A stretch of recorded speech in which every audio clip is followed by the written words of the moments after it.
तुम्ही डॉक्टर आहात किंवा हेल्थकेअर फील्डमधून आहात आणि तुम्हाला परदेशात नोकरीसाठी जायचं आहे, जॉब घ्यायला जायचं आहे, तर तुम्हाला H1B हा विजा घ्यावा लागतो. तर हा H1B विजा आहे काय हे आपण ह्या व्हिडिओमधून बघूया. H1B विजा फी वाढलेली आहे. अमेरिकेने ही फी वाढवलेली आहे. तुम्ही जर डॉक्टर असाल या हेल्थकेअर फील्डमधून असाल आणि तुमची डिग्री आत्ताच झाली असेल आणि तुम्हाला परदेशात जाऊन जॉब करायचा आहे, तर हा विजा तुम्हाला घेणं भाग आहे.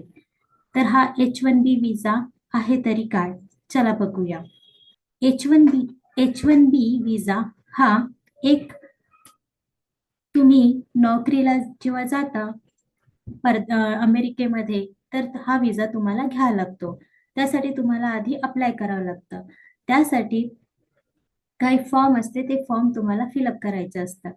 त्या 65,000 अशा विजा मर्यादा असते. जेव्हा तुम्ही डिग्री घेता, डिग्रीसाठी 65,000 एवढी मर्यादा असते. आणि जर तुमची PhD या मास्टर असेल तर त्यासाठी 20,000 एवढं मर्यादा असते. जर तुम्हाला अमेरिकी कंपनीमध्ये काम करायचं असेल तर हा विजा तुम्हाला नक्की घ्यायचा असते. आणि हा विजा जर तुम्हाला घ्यायचा असेल तर तुम्ही वेबसाईटवर जाऊन हा घेऊ शकता. भारतामधली 71% लोक असे आहेत की दरवर्षी ते अमेरिकेत नोकरीसाठी जातात आणि 11% पीपल असे आहेत की जे चायनामधून अमेरिकेमध्ये नोकरीसाठी जातात. त्यांना हा H1B विजा घ्यायला लागतो. जसे इंडियामध्ये आपल्या याच्यामध्ये TCS, इन्फोसिस अशा कंपन्या आहेत. ह्या कंपन्या अमेरिकेचे प्रोजेक्ट घेतात आणि जेव्हा त्यांना आपल्या इंडियामधले जे एम्प्लॉय आहेत त्यांना अमेरिकेमध्ये जाऊन काही प्रोजेक्टसाठी वर्क दिलेले असते, तेव्हा ते आपले इथले एम्प्लॉय अमेरिकेत पाठवतात, तेव्हा पण हा विजा त्यांना घ्यावा लागतो. आधी पूर्वी जेव्हा हा विजा H1B विजाची फी खूप खूप कमी होती, ओनली $215. तर हे कंपनीला काही म्हणजे तेवढं फरक पडत नव्हतं.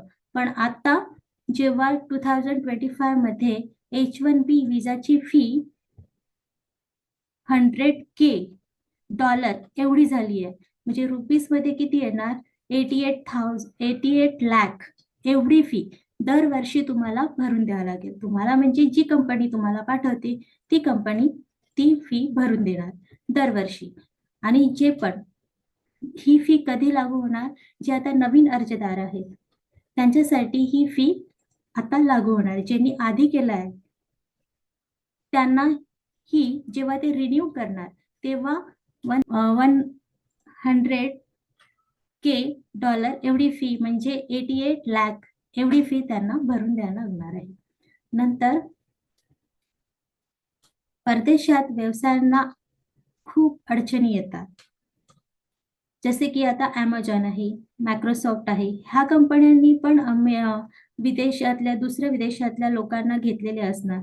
त्यांचे विजाचे पण पैसे तेच भरणार, म्हणजे त्यांना काय होणार, तोटा होणार, लॉस होणार. कितीचं प्रत्येक एम्प्लॉयचं त्यांना किती भरून द्यायला लागणार आहे, $100K एवढं म्हणजे 88 lakhs पर. तर त्यांना ते प्रॉफिट नाही होणार आहे, तेवढं लॉस मध्ये जाणार आहे ते. तर कंपन्यांना याचा मोठा तोटा होणार आहे. आरोग्य सेवा क्षेत्रावर काय परिणाम होऊ शकतो माहिती आहे का तुम्हाला? जर हा विजा एवढा वाढवलाय, म्हणजे खूपच जास्त वाढवलेला आहे, तर याचं आरोग्य क्षेत्रावर काय परिणाम होऊ शकतं? जे ग्रामीण भागातले जे डॉक्टर्स आहेत ते पण अदर देशातले आलेले असणार.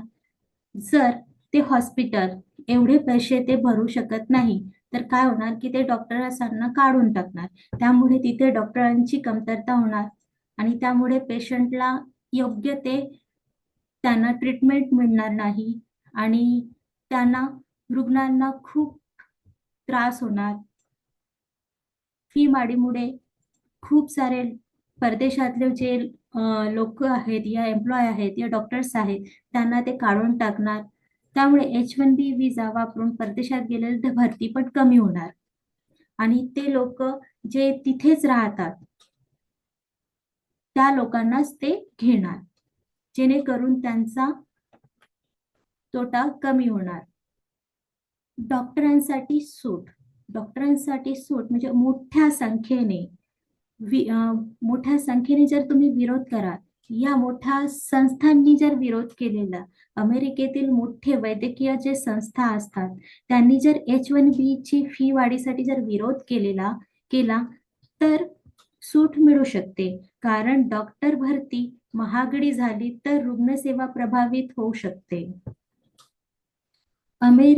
अमेरिकन डॉक्टर्स जे सरकार आहे, व्हाईट हाऊस सूट विचार करू शकतात.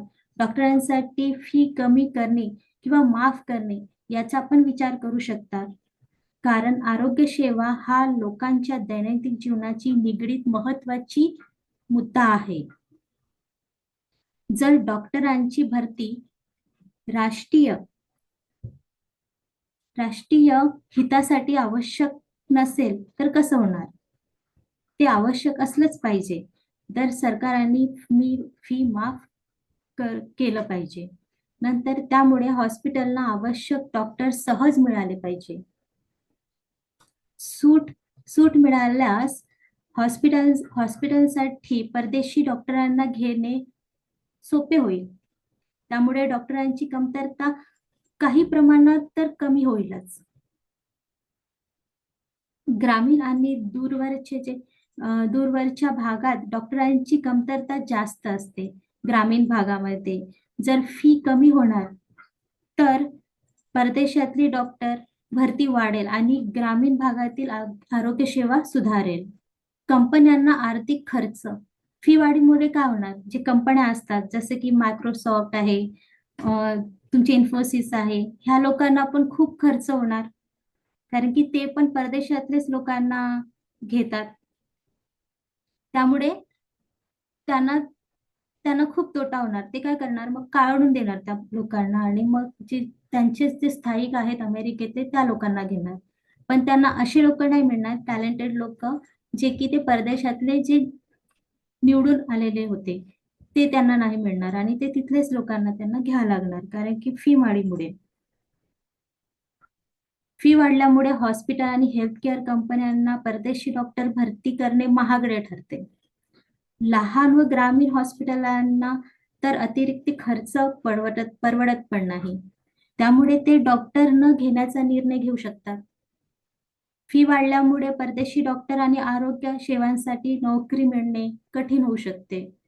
अमेरिकेत काम करण्याची संधी कमी होऊ शकते.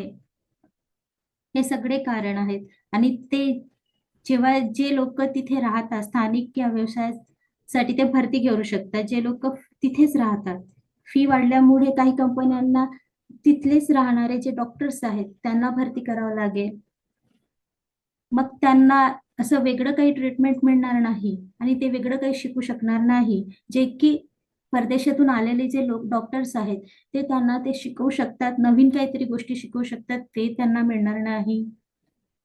हेल्थकेअर उद्योग परदेशी जे डॉक्टर असतात अवलंबून असतात ऑटोमेशन्स, टेलिमेडिसिन्स, नर्स यांचा अधिक वापर करू शकतात, म्हणजे कार्यपद्धतीत बदल घडू शकते. जर भविष्यात सूट मिळाली तर त्याचा काय उपयोग होऊ शकतो? अमेरिकेत डॉक्टर आणि हेल्थकेअरला जर सूट लागू झाली तर काय काय सुधारणा होऊ शकते?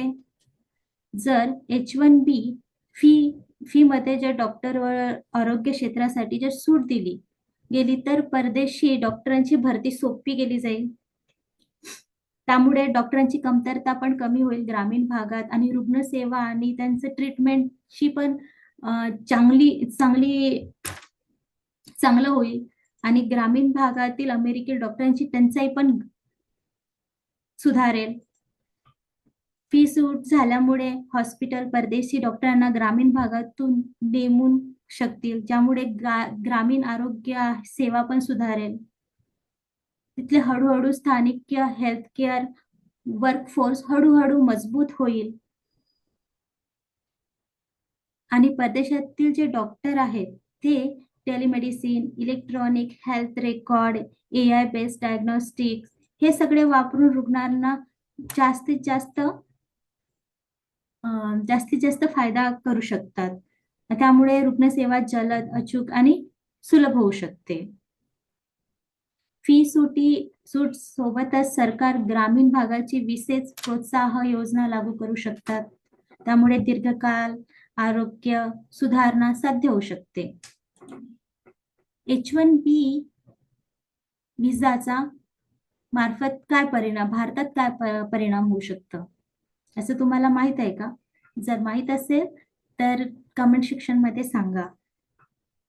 H1B विजा भारतातले जे लोक आहेत त्यांना त्या व्यवसायासाठी जर जायचं असेल परदेशामध्ये तर त्यांना एवढी फी त्यांना कंपनीवाले भरून देणार का? तेवढा टॅलेंट त्यांना पाहिजे आणि त्या बेसिसवर त्यांना तिथे पाठवणार. पण सगळ्याच कंपनी हे झेपू शकणार का? हे आपण पुढच्या व्हिडिओमध्ये बघूया. आणि जर तुम्हाला काही सल्ला या मदत असेल तर कमेंट सेक्शन मध्ये तुम्ही नक्की सांगा. Please subscribe this channel. Subscribe करा आणि नोटिफिकेशनवर क्लिक करा. थँक्यू.